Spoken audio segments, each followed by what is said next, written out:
Ellen McCauley at Pray It Up in Syracuse, New York. We have 3 more meetings, and then we're off half of June, all of July, all of August. What is going to see us through until September?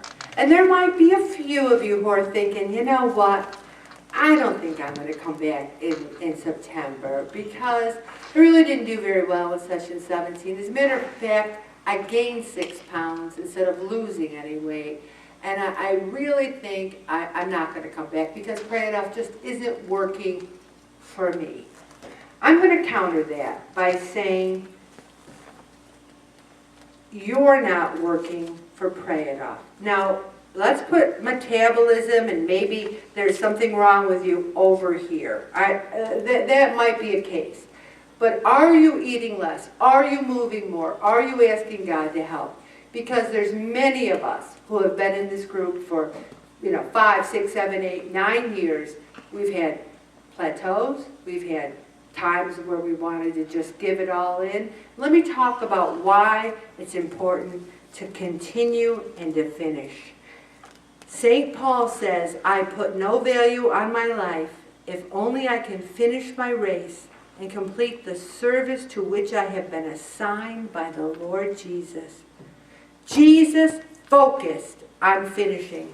He tells his Father, I have given you glory on earth by finishing the work you gave me to do. He didn't say, I started that work, it was kind of hard, I decided to quit. St. Paul didn't say, what? This is tough, I'm quitting? No. Jesus, his last words were, now it is finished. Finishing what he started was important to Jesus. St. Paul says, my entire attention is on the finish line. The Lord Jesus gives a parable about a guy who was building a tower and he didn't sit down and calculate what had to go into it. And he began to build what he couldn't finish. So I encourage you all, especially over this summer, have a plan. Have healthy holidays. Have fun this summer, but it doesn't mean camping out in Peter Poller's parking lot. It's the summer. I'm going to just pull in here and they'll go, oh, here she comes again. I recognize that car. If they recognize your car at Peter's Poller, you have been there too many times. Okay. There's a prayer. Father, bring your work in me to completion. Blessed day by day be the Lord who bears our burden, who's our salvation. We need to finish. And you know what? We'll never finish. But we need to strive for the finish line. We will finish our race when we take our last breath. And what a glorious moment that will be, because we'll open our eyes to see Jesus. Now, where was I that they were talking about the first face? Oh, that Mother Angelica book is the best book ever, ever, ever. She says that Helen Keller, the first voice she ever heard was Jesus. The first face she ever saw was Jesus. How beautiful is that? And it made me think, my sister Kathy, who was now perfect in mind and body, she saw Jesus. She heard his voice. That made me so happy.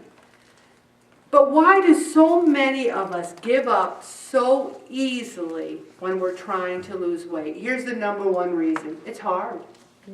It is hard.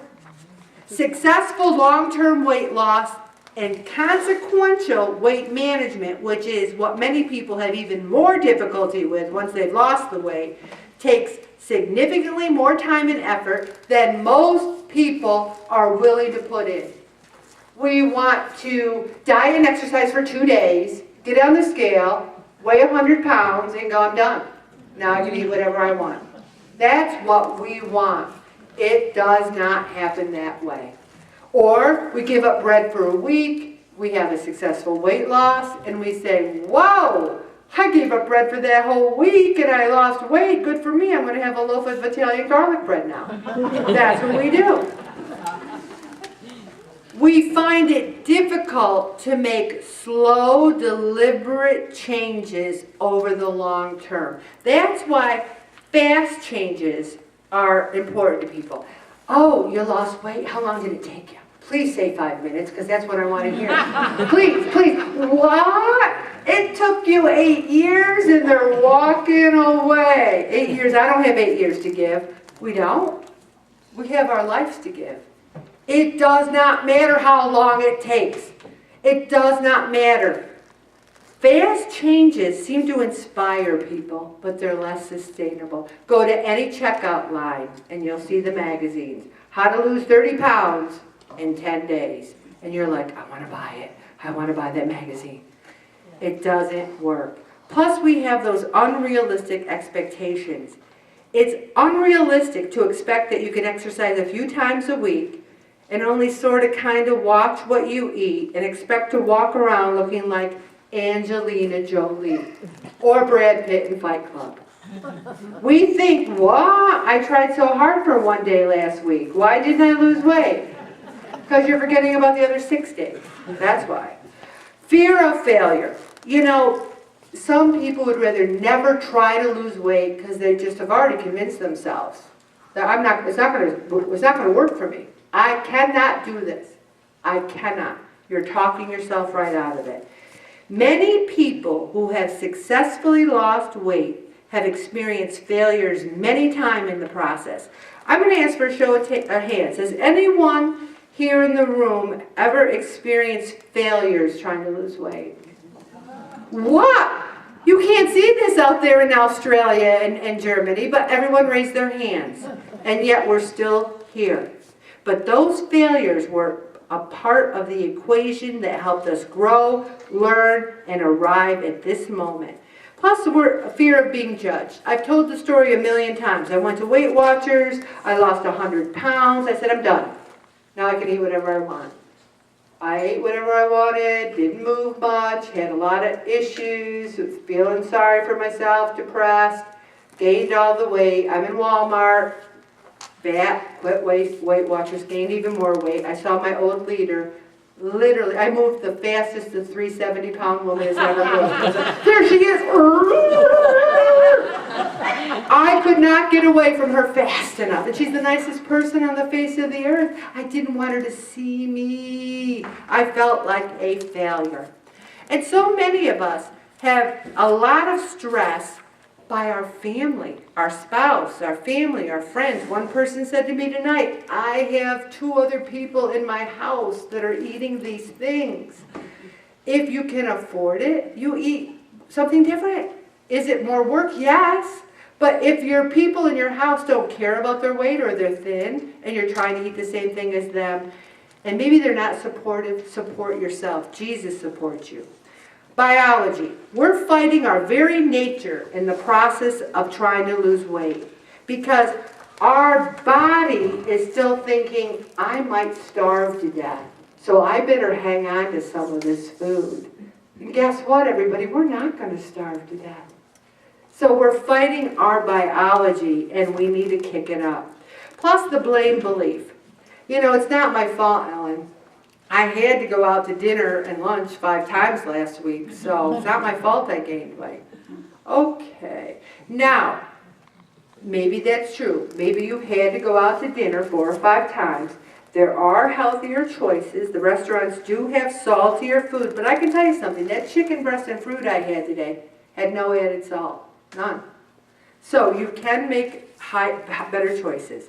Habit. So many of us have so many habits that I say, my habit was mayonnaise.